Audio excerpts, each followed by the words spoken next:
Amen. Lord, we honor and glorify you. We thank you for this day, for giving us another day. Help us understand and provide what we need in our daily activities. Amen. Amen. So before the month starts, we will take you sit, guys. Everyone. Before the month starts, natin tayo po ang classroom rules.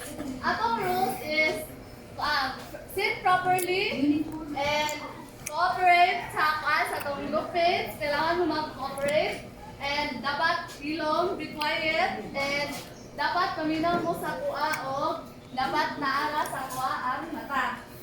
Okay? So, ato ang objectives is ano siya, to know the preposition sa in, on, under, o by. So, before tabo ato sa ato ang topic is magkuha sa activity sa ta. Ang atong activity tandaan ay ilhan niyo kung kinsa ni siya nga mga cartoon characters. So, kailan man niya?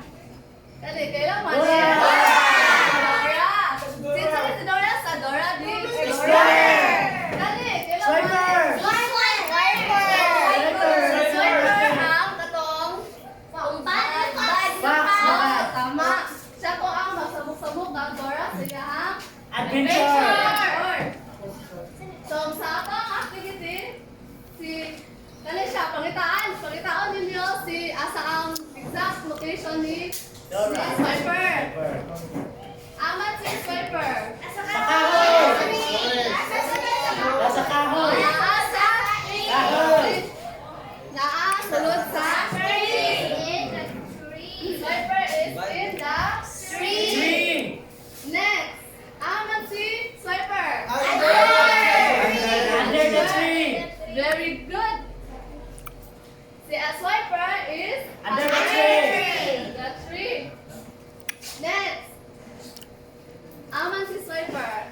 On the tree! Oh, very good. Right. Mas kay mo. Swiper is on the tree. Last. Swiper by the tree! Wow, very good. So, unsa may nabantayan kanila lang sa atong activity? Or on kang swiper! Kancho ko Ay, gusto ay. naka-underline. Oh. So para makakuha na may basa na to ang bago sa dinatong topic, tabangan ko ninyo o identify sa ang missing na letter. Okay guys. Ano sa may first letter ni? Letter E. Letter T. Ay, E. Letter E. Gusto ba niyo si Juan?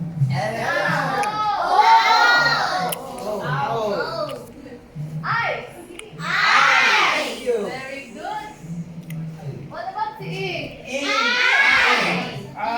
Very good. Last. So, unsa man atong na-form karon? Yan, preposition. Muna siya atong title sa atong topic. Karon, so ang preposition di ay is muna siya atong ginagamit nga word sa mabuo ang sentence para bala nato kung asa ang exact location jud sa object.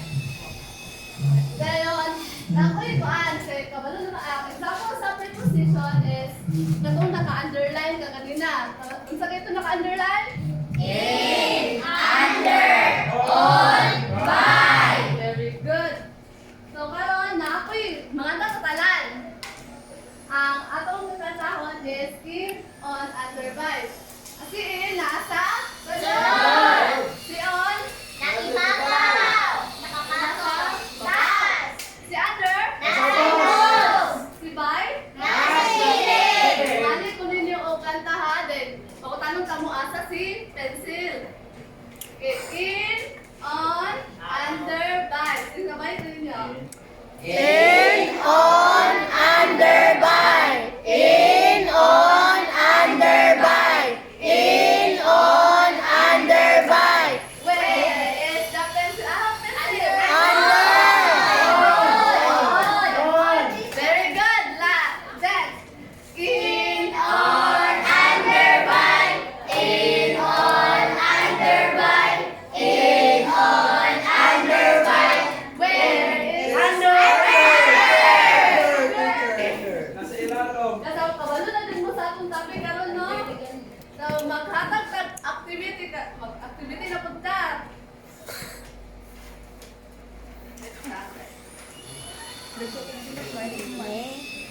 Iwas ang mga kakaiba.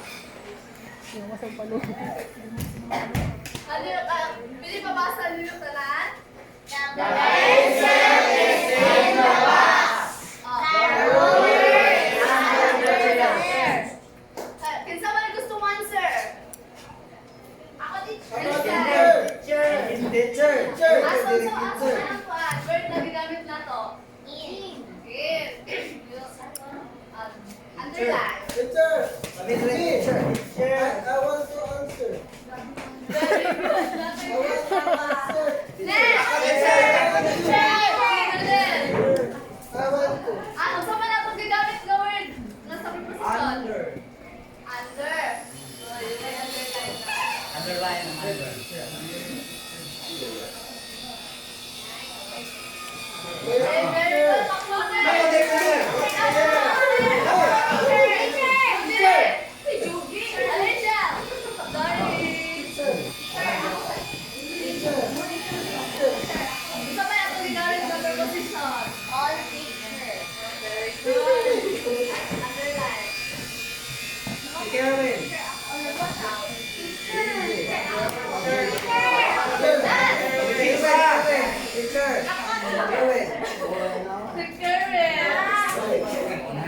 Uy!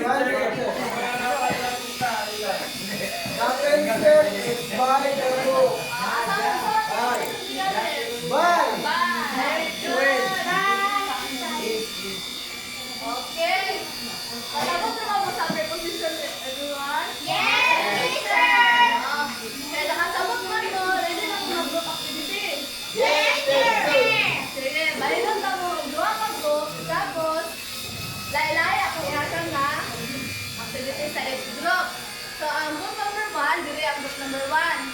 Ang inyong pattern is, underline niyo ang word na preposition, alam na sentence. And the group number 2 is, mag-ibo mo sentence gamit ang preposition. Magtawag ko o ha, ang representative group. Last mo 5 minutes. Ready na mo?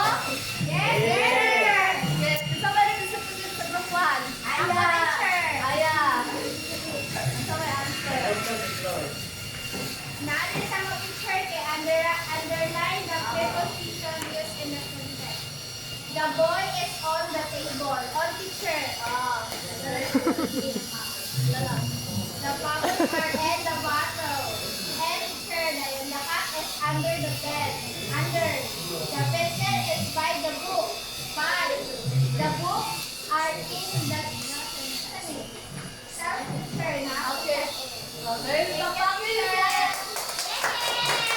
Ang group number 2, present natin. Ako. Okay. Ang amuha teacher kay study the picture, write sentence using preposition.